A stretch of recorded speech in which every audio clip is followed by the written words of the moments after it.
Hi, Adam. How are you doing today? Hi, I'm doing really well. How about you? I'm good. Thanks. Thanks. Thanks so much for joining us. We just wanted to get a few minutes to sit down with you, introduce you to people in America, and talk about what you do for Proem, and also talk about Logos Communication Project and what that is. So, tell us a little bit about yourself. Well, I work with Proem and I've been working for 13 years, so quite a long time. I'm one of the pastors of Ptolemy Christian Church, and my main responsibility is overseeing teaching, preaching, and education. So I help Rafa with developing preaching series for our sermons. I write materials for small groups, little booklets that leaders of the groups can use, and oversee any plans or projects that are correlated to teaching. And also because I'm part of Proem family, so I'm involved in all the activities that Proem is doing. So in winter camps, I teach children and future leaders. During the summers, I work at the camps. So just doing whenever there is a need for me to be. That's awesome. I think one of the things that's really cool about Proem is that what you just said is the fact that you all are involved in everything. You don't just have one area that you just like stay in this spot, do this thing. Instead, you're involved in a lot of different things. That's true, and it's really helpful, and also it's stretching because you have to find yourself in different places, different positions, working with different age groups, and also it requires learning new things. Because when I came to Proem and started working with the church, I've never thought that I would be teaching kids and becoming a character, for instance, summer camps. And it was just a new experience for me. It was odd a little bit at the beginning, but then I grew to like it. Yeah, I've seen some pictures of that. Maybe I'll put something on the screen so that way people know what you're talking about. Right. So one of the things that we're really communicating in the States is we're each month when a newsletter goes out, it focuses on one of the pillars of Proem's mission. And so there's camps, Christian education, community help, and then the area that you are focused in, which is church planning. And tell me what it's like to be a church planner in Poland. It's well, it's a difficult and challenging experience, but also exciting because Poland, church planning in Poland looks completely different than in the US. It's not like an opening the church and you see the crowd of people coming, but in Poland you have to start really. It's a kind of a uh, you have to start from the very basics. Mm. So first to build relationships with people for a number of years, just being present, teaching English, doing social projects, community projects. And then after a while, when people started trusting you, liking you, and they're asking questions, you may start like a small group or uh, periodic events they can be invited to. And after that time, you can just start a church. And it's in our case, we planted one church in Łódź, and it took quite a long time to do that. And again, it was a team effort. There wasn't just one person who was responsible for it, but a number of people who were involved, like our team, but also the people who came from US as missionaries who were participating in this project. And now we're doing the same work in Piotrków, a small city not far from Tomaszów. And we have a small group of people that attend weekly our midweek meetings. And once a month, it's a evening of the good news. So Mm. it's a bigger meeting. And other than that, we teach English. We cooperate with schools, helping after schools programs. So this is how it looks like. It takes a lot of time and effort, but it's exciting to see how God is growing His church in those sometimes really strange places. Mm. Yeah, that's so awesome. And I think, I mean, one of the things that's come out of it is the Logos Communication Project, which is really cool because it's an opportunity to teach people on a deeper level about the Bible. And so can you talk about it? What is the project and what are you all doing? Yes, it's our new project, and I'm really excited about it because we live in a very chaotic and bizarre times of pandemics and war and economic crisis, and people need just to have biblical perspective on those issues that are happening around and those difficulties. So, but in order to help them to develop this perspective, biblical perspective, they need to learn how to read and understand the Bible. Mm. And this is where Communication Project comes, and it helps with that. It gives them a tool to read, understand, interpret the Bible, and apply in their own lives. Also, like as a church, we are growing, and we have a lot of new people coming, and we just don't want to be a big church, but want to be deep church, deep spiritually, deep in maturity. And in order to do that, we need to give people tools so that they can be more independent in their thinking, reading the Bible. They can take care of themselves, but not only themselves, but also take care of others.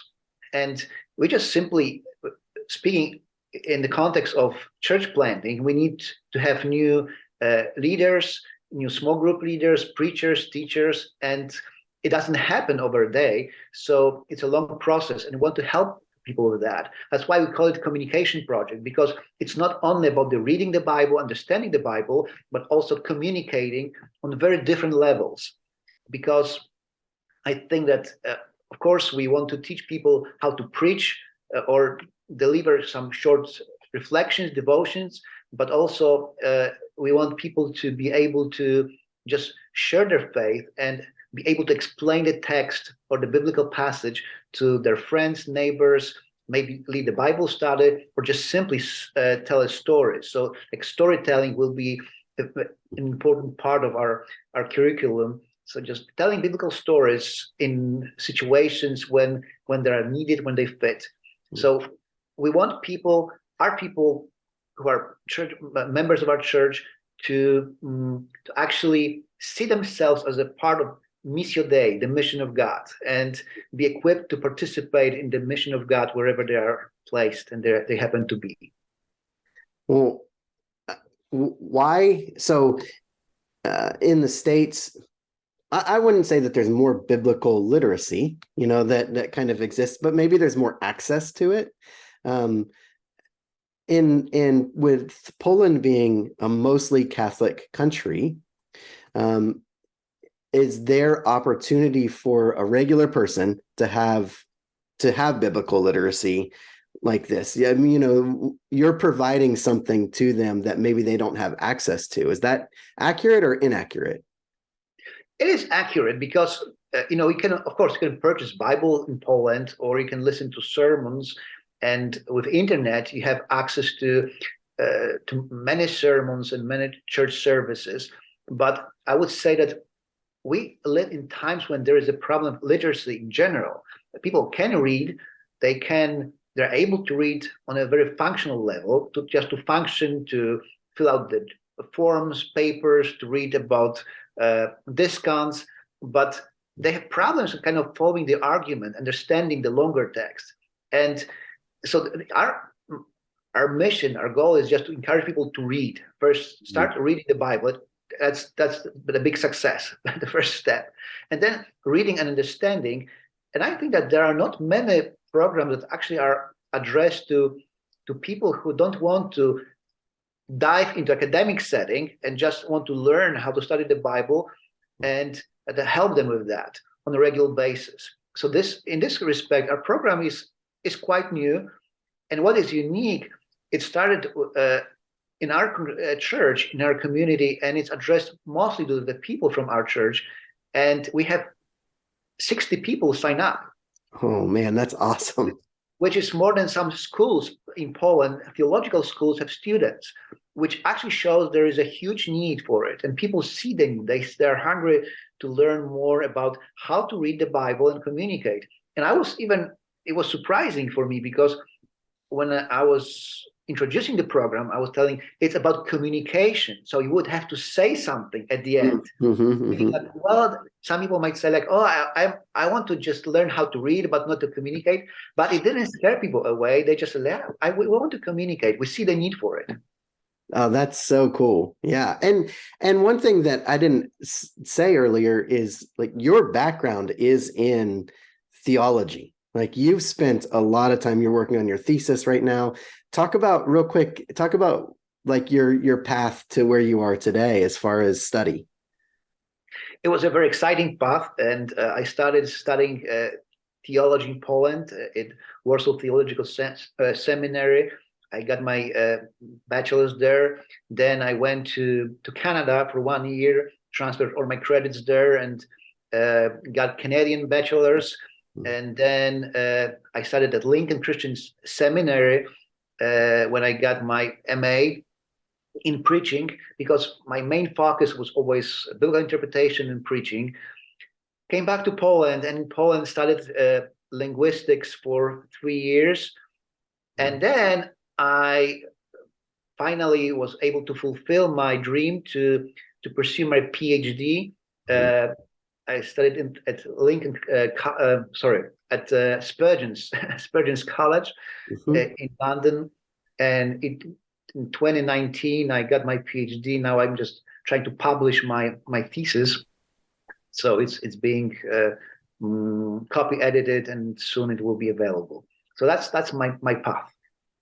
Which is really awesome because, you know, you have the credentials to teach this class. Not that people, someone who doesn't have the same credentials couldn't help with biblical literacy, but you've made it your life's mission to understand the Bible in a way and also be able to communicate it in a way that makes it relevant and applicable to people right away.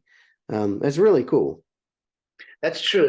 Actually, that was my when I graduated from Lincoln, I was trying to think about my life mission and how could I put it and explain it.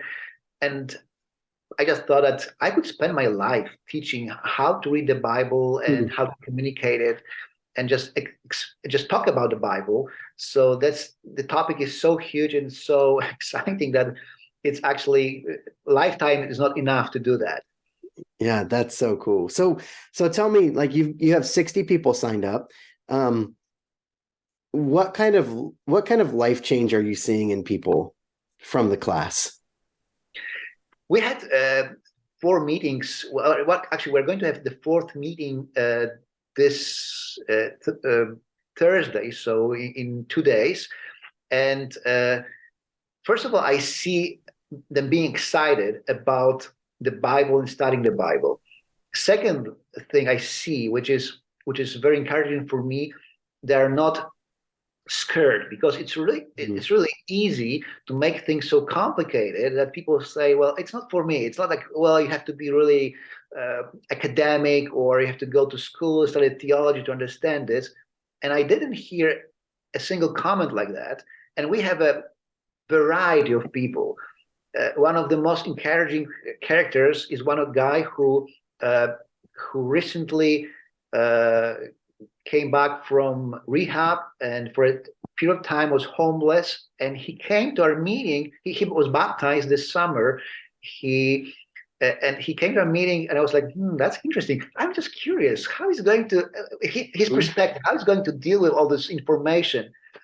And he just opened the text and just learning what what we're talking about, and he was just on his answers, his perception, the way he looked at context, and I was so impressed with that. So I see that people are encouraged. They studied, they treat it seriously, they discover new things, and it will be really interesting when we get the point of communication to see how they actually do it. Their homework for the next meeting will be to explain to their friend the whole process of how to read the Bible. It's analyze, understand, apply those 3 steps, and how to apply to the Bible. So I'm kind of curious how they are going to do it, and it will be the first sort of communication assignment for that. That's awesome. That's really, really cool. Well, Adam, thanks so much for talking with me today. I'm so excited for people to see this and to get to know you a little bit more, but also know that the things that are happening in Poland and with through Proem are really changing lives. Thank you. It was fun to talking to you to talk to you.